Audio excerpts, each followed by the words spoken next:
You ready? Ready. Okay.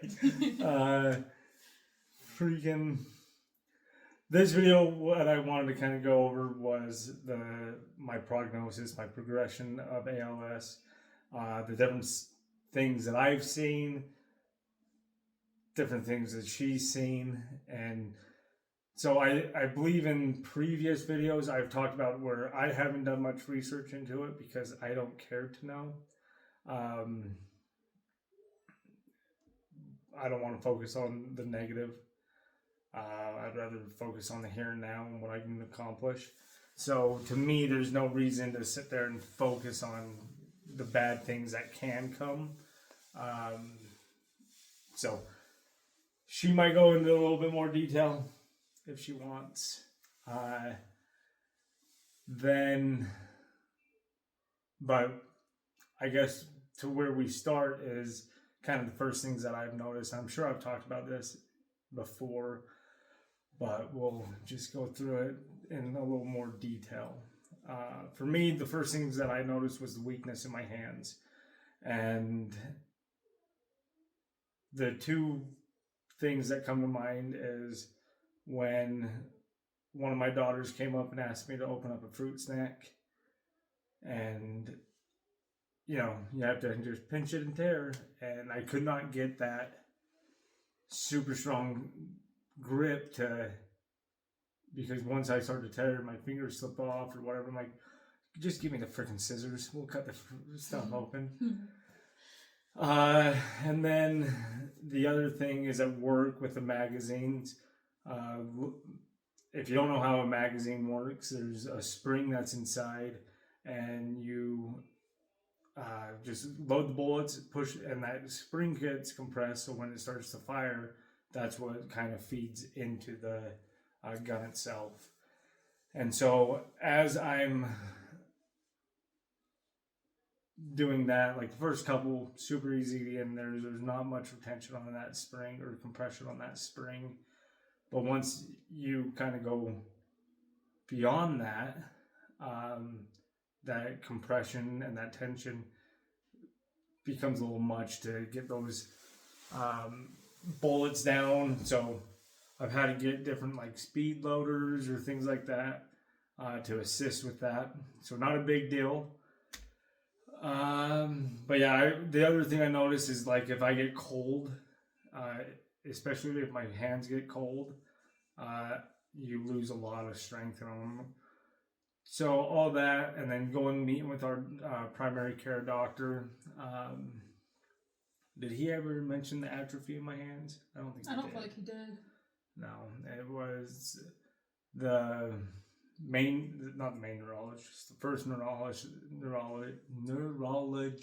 Good heck, as I have a stroke.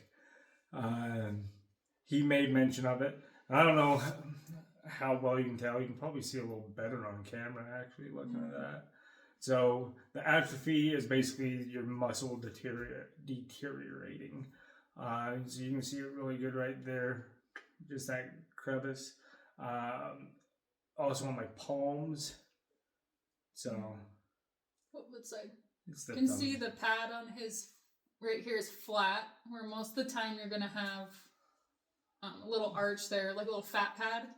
He doesn't have that. So yeah, that's just the muscle just kind of deteriorating. So if I kind of flex out my hands, it's obviously worse. But I mean, just holding it as it is doesn't look too bad. And that's something I didn't notice until it was pointed out to me. Mm-hmm. The other thing, I know I talked about this as well, is the muscle twitching. That's what I call it. But the actual word is fasciculations. Fasciculations. Muscle twitching. Normally my left bicep is like the main place that I've seen it. Throughout, occasionally I will feel it in my legs and then on my other arm. I haven't really felt it anywhere else. I mean, every once in a while my eye will twitch. I don't know if that's part of it. If it is, great. If not, I don't know. So those are just some of the things that I've noticed. Anything else? I have noticed fasciculations at times more more up on here. But yeah, the most consistent spot that I always see them is this left arm. Yeah. For sure.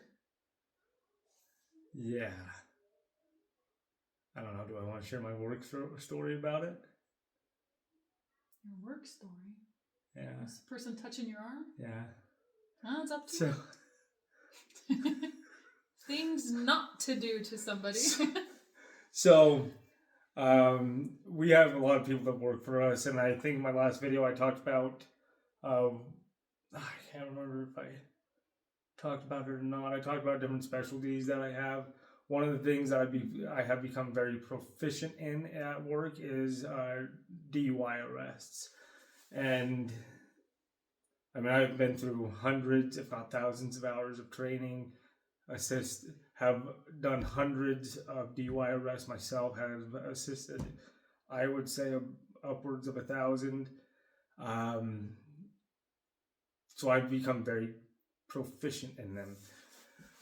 One of the main steps of a DUI arrest, at least here in our state, is chemical tests. It's an implied consent law. When you sign up for your license here, you are basically saying that if I am ever stopped for DUI, I will allow the officer to, I will do chemical tests. Now, you still have the option to refuse those, and if you do, you will get a refusal charge.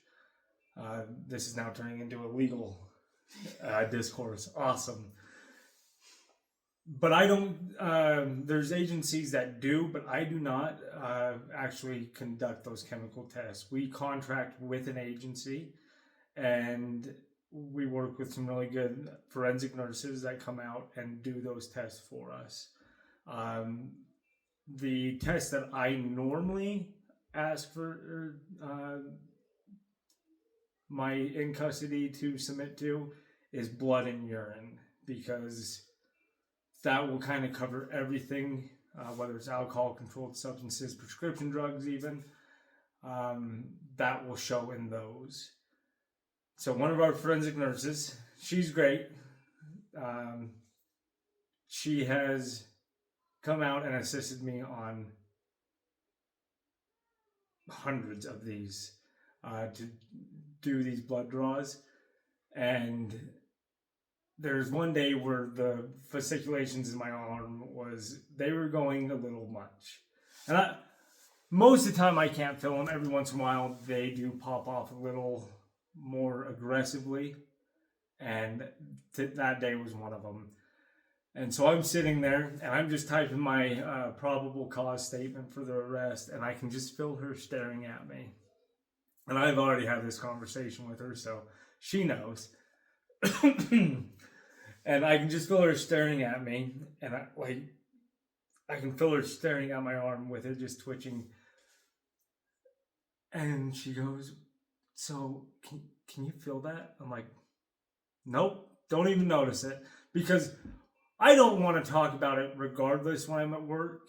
I really don't want to talk about it when I have someone there that I'm arresting, because there's been some real awkward conversations afterwards, and they're like, "What were you guys talking about?" I'm like, "Well, I'm dying, so, oh, I'm sorry." I'm like, "Oh, thanks for the sympathy. This is awesome. This is what I wanted today." But yeah, she's sitting there staring at my arm, asking if I can feel it. I'm like, "Nope, don't even notice it." And then, well, does it hurt? No, it doesn't hurt. I don't even want to talk about it. And as I'm sitting there typing, all of a sudden I'm like, "Do not freaking touch me." I was like, I don't even like my wife. Like, it, I swear to you. I don't like her.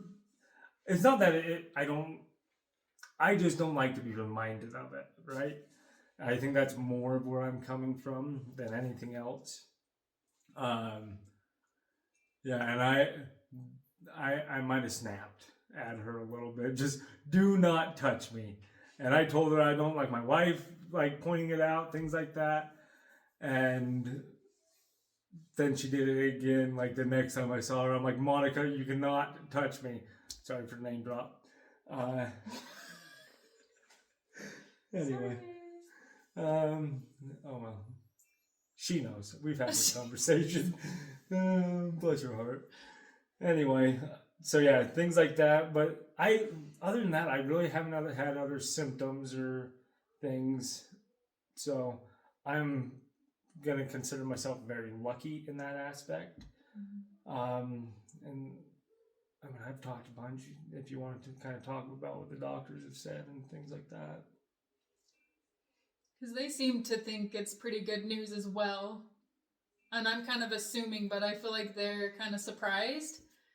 Maybe, do you feel Yeah. a little bit about how slow he's progressing? Because we've been able to try to tailor it down a little better. We thought it was 1.5 years of symptoms before diagnosis, but I think it was a little longer actually. So what, were we at 3 years? I think we're at 3 years now. I think it's 3 years since we've actually started noticing weakness in his hands, and it's stayed in his hands, which I think is like a miracle. It's really abnormal. Yeah, it's just not normal. Miracle is probably the right word. Yeah. Definite blessing. Yes. So we're definitely, like, I'm really grateful for that, for the slow progression, because I know when he first got diagnosed, it was, you almost kind of focus more on the 2 years, like 2 to 5 years. I'm like, well, what if it's 2 years? You know, it's like, that'll be so fast. But yeah. I mean, we're already halfway through that. Yeah. From diagnosis. And yeah, so I've met with the ALS clinic here. My primary neurologist, right? Is that what she is? Yeah. Basically, my primary doctor up there. Super nice lady. And when our first appointment with her, she just said, basically, my goal and job is to make sure this is what it is and hopefully find that it's something else. Mm-hmm. So we've been through, I think, 4, maybe 5 appointments up there. So they're not like an every week thing. It is right now once every 4 months, if that. So the last one we went to back in May, she was very shocked that everything, that I'm still working, that nothing seems to be progressing as it should. And she goes, well, if this is the case, I think we're going to push you back and just see you every 6 months. And I guess aside from being told, hey, you don't have this illness or disease or whatever you want to call it, being told it's so slow progressing is probably the best news you can get. What? You look It like is a you very had... soon. Oh, good. I'm happy. Our last appointment, we actually didn't meet with my primary doctor up there. We met with one of the other neurologists, one of the head ones up there. So I had never met him before.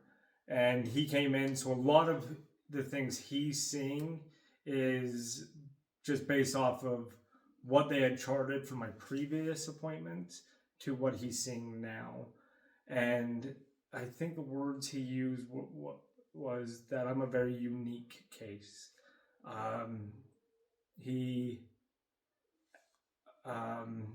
With my age and progression rate, he asked about my work. He's like, so what are you doing at work? Are you doing desk stuff? Or are you doing... I'm like, no, I'm still out on our patrol. He's like, so you're getting in and out of your car multiple times a day? I'm like, yeah. Do you have any issues with that? No, I still doing it. We're still pulling people out of cars when we need to. I just wanted qualified. Still got our expert marksman, things like that. So not expert, sorry, just marksman. Expert is only done once a year. and that's in the spring. So we'll see if we can get that. But so yeah, and he's like, "You're just so unique." And then what our primary care doctor said, because right, you want to give hope, but you also don't want to just feed all into that and put all your eggs in one basket. She said normally with your progression is how you progress, how it starts is how you normally progress throughout. That being said, ALS is a very unknown. It does whatever it wants. Yeah. So chances are I'm not going to wake up one day and just not be able to walk. That should come on gradually, but there is that possibility. So that's been interesting. But yeah, as of now, I really feel super blessed that the progression is slow. That, you know, we've prayed a bunch. There's a reason this is happening. I don't know what that reason is, but a cure would be great. And I mean, I don't know how your prayers have gone. I don't know how. I know my family's been praying. I know people that I haven't ever met before have been praying. I've heard stories from people, which I'm truly grateful for. But I really feel like those prayers have been answered with how slow this progression is. Mm-hmm. You have anything else you want to say? I think we could. He just doesn't have symptoms anywhere else. I don't know if we talked about that yet, but like leg wise, there's nothing there. We got no problems with swallowing, anything like that. So yeah, speech is fine. Speech is great. If you ever have to go to the ALS clinic and you meet with the speech therapist, do not cough. Oh, it wasn't even like I was sick that day. It was just you happened to have a cough, and oh, so tell me about the cough. I'm like, it was a cough. She was super concerned. I'm like, that's the first cough I've had all day. I'm sorry. Now we know. Hide the coughs.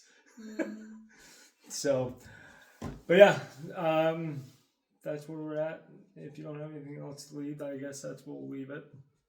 And have a couple more ideas for some upcoming videos. And I think the next one's going to be a little different. Well, it will be different than what we have done. It won't just be us sitting here talking, I believe. So, okay. Anything else? Okay, do you want to do a dumb sign off again? No? Okay. Thank you. Bye.